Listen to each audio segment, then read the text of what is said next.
Another thing that's consistent with them, like we mentioned Russiagate and them falling into all these other mainstream narratives like the OPCW report and censorship. But another thing is that they think that we can accomplish things just by with incrementalism, which is why they kept bullying people into supporting Joe Biden. And then if you don't, then you're helping Trump. You're helping fascists, not realizing that Joe Biden is himself a fascist. I mean, he's the author of the '94 crime bill. He was an architect for militarizing the police under the Obama administration. There's never been a war he didn't like. When in history has incrementalism ever worked? Right? Has there ever been a case in history? Well, look, I mean, there are some folks who felt that Biden was the better candidate in the elections. Right. Yeah, I understand that part. Yeah. Yeah, and I mean, I was not convinced. I was open to it. If someone could convince me of that, I would hear it. And I understood the concerns. I did not vote for Trump. I mean, what Trump said about immigrants abhors me. His economic handling of the pandemic has been a nightmare. But at the same time, I was not convinced Biden was better. I mean, there were a lot of things about Biden. I mean, and we'll see. I mean, now Biden says he's going to turn things around with the pandemic. Let's see it happen, right? Right now, I'm a little bit worried about this vaccine situation, but he's only been in office for a week, so let's see. I'm open to the possibility Biden might be better. But at the end of the day, the notion that that voting for Biden is going to get us anywhere closer to socialism is ridiculous. Okay, I mean, Biden represents just another wing of the rich and powerful, and a lot of the rhetoric from Biden supporters about Trump was not coming from a good place. Their rhetoric seemed to be, Trump is bad because he's hurting the ability of the United States to dominate the world with NATO. Trump is bad because he's stirring up, average people. And Donald Trump, Donald Trump shows we need to censor the internet more. Stuff like that makes me think that a lot of the Biden criticisms of Trump are not the same as average working people's criticisms of Trump. And Kamala Harris, I wrote a whole book about how scary she is. Mm-hmm. Joe Biden has a pretty horrendous record on all kinds of issues, both domestic and internationally. What I don't understand is why doesn't the cancel culture apply?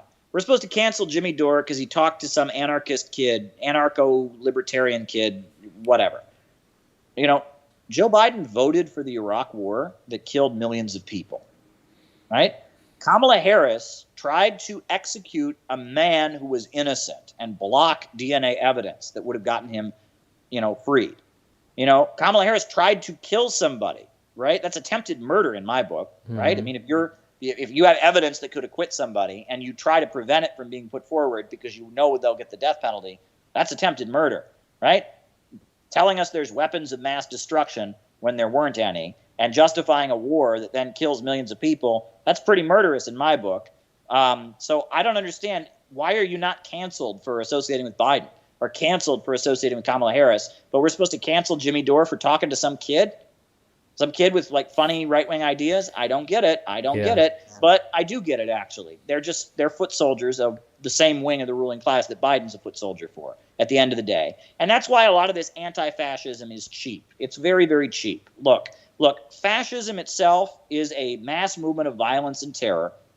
And when fascism is coming, at that point, the only response at that point is self-defense, and that's a very serious situation. But fascism tends to come after a failed revolution.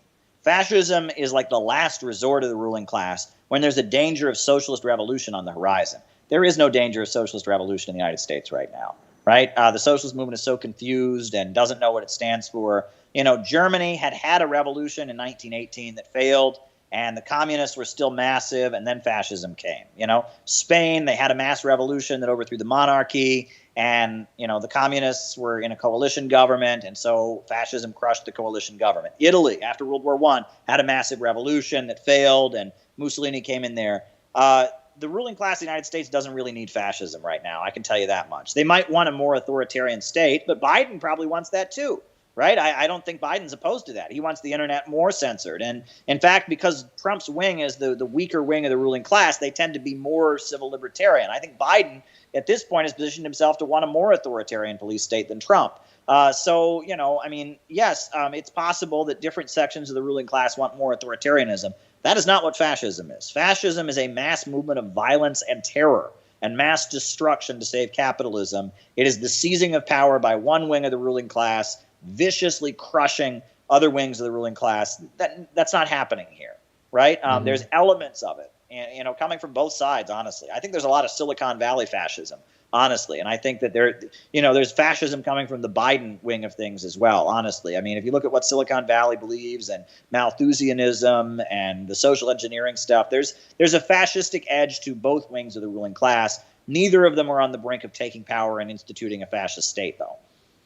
Yeah, and there's a lack of consistency there too with the people who are canceling Jimmy or canceling people like you who may talk to somebody with different ideologies that may be right wing. Like, how come Anna Kasparian doesn't get canceled for talking to Madeleine Albright and interviewing her and giving her such a very softball interview, right? Or why doesn't AOC get canceled for taking pictures with the Bolivian coup organizers, right? Or Navalny now in Russia, right? This guy leading all the protests. Vosh and all of them support him. He's a white nationalist. I mean, he's actually a white nationalist. He said that the people in the Caucasus Mountains were cockroaches. He hangs out with neo-Nazis. I mean, he made a video, saying that the people in the Caucasus Mountains and other ethnic groups in Russia should be exterminated. He's an ethno-nationalist, but he's against Putin, so they like him. I mean, it shows what shills these people are. They're just, and the thing is, a lot of people follow them and don't know any better. A lot of people who are getting interested in socialism, the game is rigged and the algorithms are rigged so that these people become who you go to if you're interested in socialism. And that's why they're so dangerous. And that's why they exist. The ruling class would probably prefer nobody talk about socialism. But now there's such a groundswell from below because of the conditions created by capitalism that they have to have somebody talk about socialism. So they find a couple shills. They got Jacobin, and that's how the game is rigged. And that's why I'm building the Center for Political Innovation, to try and push back against this.